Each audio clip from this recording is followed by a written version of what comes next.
that we're here anyway. We're just hopping right into this one. Yeah, where did I leave off? Last time I left off, Coda found out Deku was Dead Space. He swore to not tell anyone. Moving on. Just, the next day. How many days has it been? 2? 1? Yeah, just 1. It's been 1 since the USJ attack. It's been 1, I'm pretty sure. If it hasn't been, I'll just make it 1. And one of his so-called what did I call them? Searchers? No, searchers were the rats. Were the glowing eye rats. The scavengers were the ones. Were the ones that walk. The scavengers. One of the scavengers ended up looking down a alleyway and saw this kid get beat up and to say Deku was close by, so he just went to go check it out. And he drops down. All the kids here, and let's say there's like 5. One of them's getting beat up, and the other 4 kicking the kid, and the 4 are scared because they all they see is the famous what was it called? Hold up. Vigilante, that's what it's called. Okay, they see the famous vigilante who's been making a reputation for himself a bit, who really doesn't want the reputation at all. And they start running, and they yell, "Leave the kid for dead!"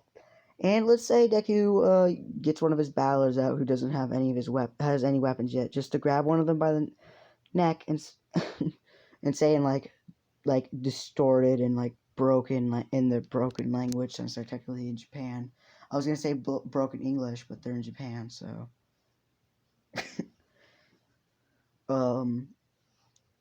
just like distorted, saying, "Take that back," in like very distorted and very like broken, like just like Enek. And he drops the kid, and they just run. The battler walks back in. Deku walks up to the kid who's, let's say he's like sitting down now, and he's panicking for his life. He's like, "Please, don't kill me." And I'm just gonna make this Sensei because why not? Because why not? Nah, I'm just kidding. I planned for this, so. And Deku says, "I'm not gonna kill you." And he gives him his hand. Sensei takes it, stands up, and he's like, "Then what are you gonna do with me?" He's like, "Well, I'm not gonna kill you."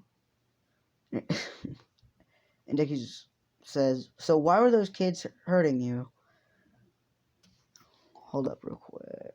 Sorry, I thought I heard something. Someone. But never mind. Sensei says something about him having a villainous quirk. And Deku's like, "So, I have a villainous quirk. Just fight back." And he does explain what his quirk is, and then Deku just realizes something halfway through, like saying that. It's like, wait, if I'm the vigilante that everyone wants, majorly wanted vigilante, I probably would give like a bunch of money for. Why haven't you used my quirk? Give a bunch of money just for you to capture me. Why haven't you used your quirk to try? And Shinsu's like, well, why would I try to capture someone who helped me? He's like, yeah. And he notices the uniform. He says, "You're from UA. And so are those kids, weren't they? So why are they beating you up if you're in the best hero school in this country?" Or yeah.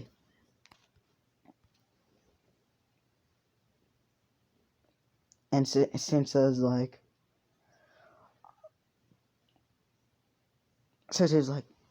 people never change.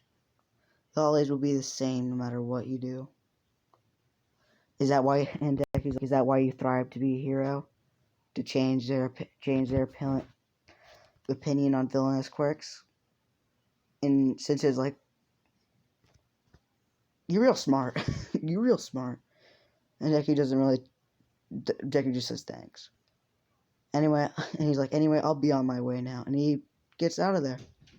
Yeah, hold up real quick. Okay, sorry about that. Someone's making noise. Anyway, what the hell was I talking about?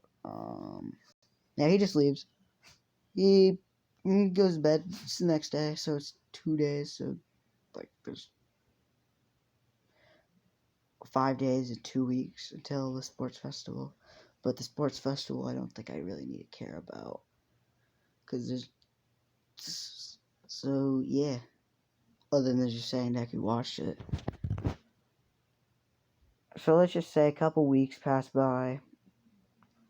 As I said, Aries been training her quirk.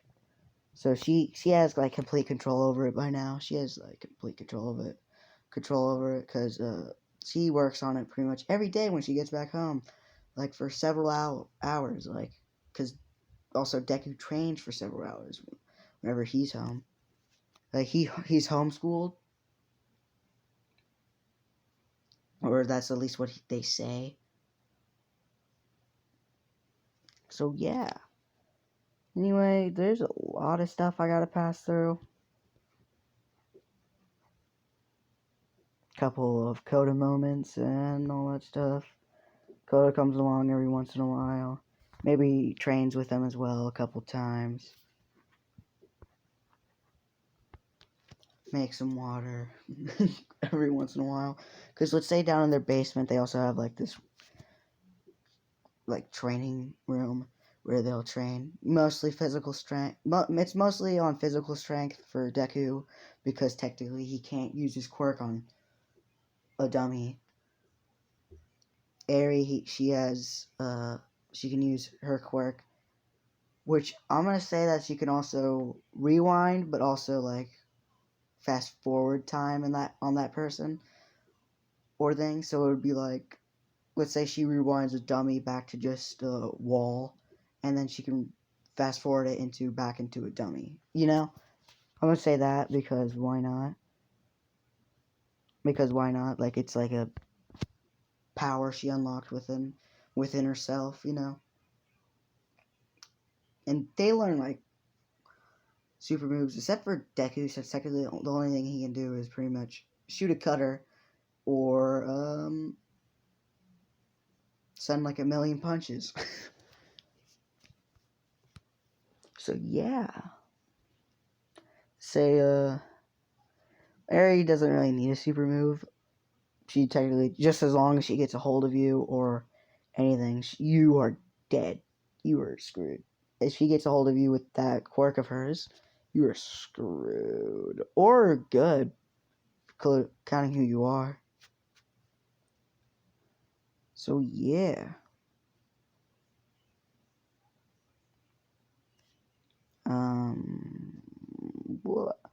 Which a